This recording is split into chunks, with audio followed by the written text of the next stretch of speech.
আসসালামু আলাইকুম ওয়া রাহমাতুল্লাহি ওয়া বারাকাতুহু। দূরের এবং কাছে দিনী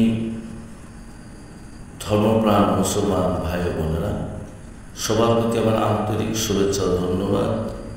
আসসালামু আলাইকুম ওয়া রাহমাতুল্লাহি ওয়া বারাকাতুহু।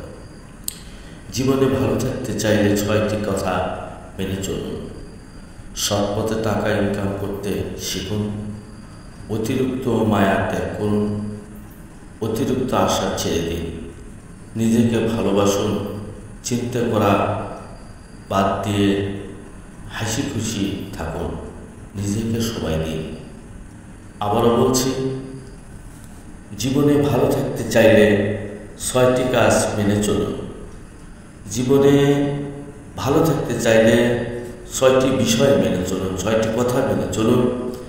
1 নম্বর, সৎ পথে টাকা ইনকাম করতে শিখুন। 2 নম্বর, অতিরিক্ত মায়া ত্যাগ করুন। 3 নম্বর, অতিরিক্ত আশা ছেড়ে দিন। 4 নম্বর, নিজেকে ভালোবাসুন। 5 নম্বর, চিন্তা করা বাদ দিয়ে হাসি খুশি থাকুন। নিজেকে সময় দেন। নিজেকে চিনবেন, নিজেকে বুঝবেন।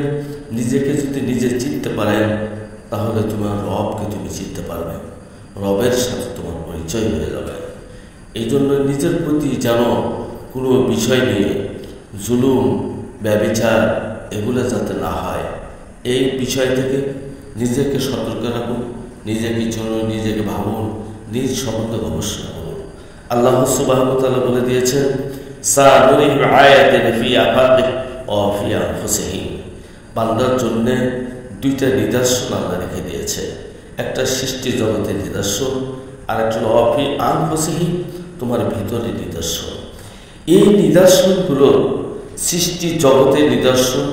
যদি আপনি সৃষ্টি জগতের আর্কিটেকচারগুলো যদি দেখেন এবং অফিয়ানফুসিহিম, তোমার ভিতরের যদি আর্কিটেকচারগুলো যদি আপনি ফলো করে দেখেন, আপনি বুঝতে পারবেন, নিজেকে চিনতে পারবেন, নিজেকে জানতে পারবেন। এবং সবচেয়ে ভালো মানুষ যদি আমরা হতে চাই, এই 6টি বিষয় মেনে চলে অন্য কারো মনে কোনো দুঃখ দিব না, কষ্ট দিব না। সেই মানুষের দুঃখ দুর্দশায় অসময়ে যেন আমরা মানুষের উপকারে আসতে পারি, কল্যাণে আসতে পারি, তাহলে আমরা সত্যিকারের মুসলমান হতে পারব।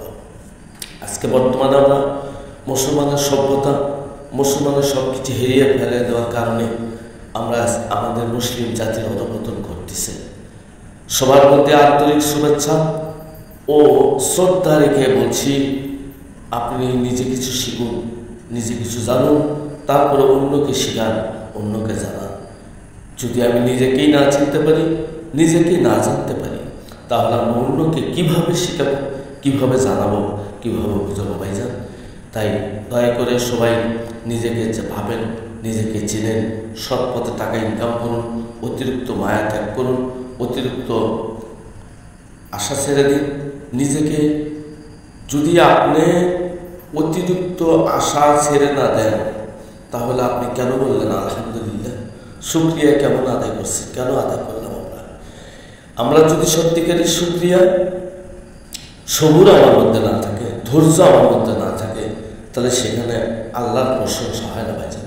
আমরা শুধু আজকে তর্ক বিতর্কে লিপ্ত হয়ে যাচ্ছি, তর্কের মধ্যে জ্বলে যাচ্ছি, তর্কের মধ্যে নিজেকে ফেলে দিচ্ছি, অর্থাৎ নিজের প্রতি আমরা জুলুম করতেছি। এই জুলুমকারী ব্যক্তিরা যদি আল্লাহ সুবহানাহু ওয়া তাআলার কাছে ক্ষমা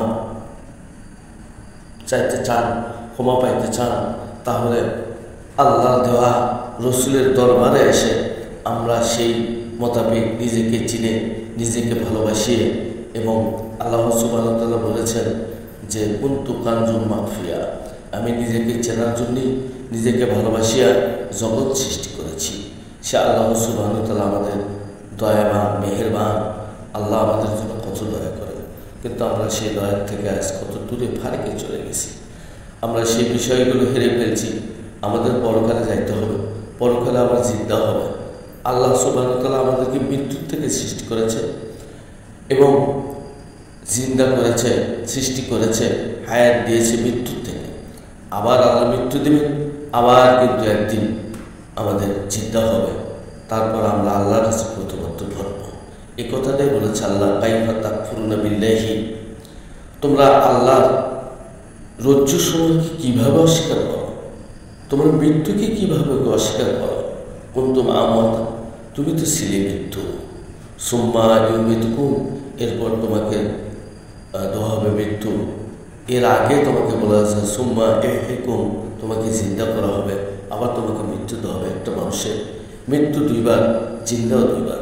আল্লাহ সুবহানাহু ওয়া তাআলা আমাদেরকে বোঝার মতো মানবত তৌফিক দান করুন। সাল্লাল্লাহু আমিন।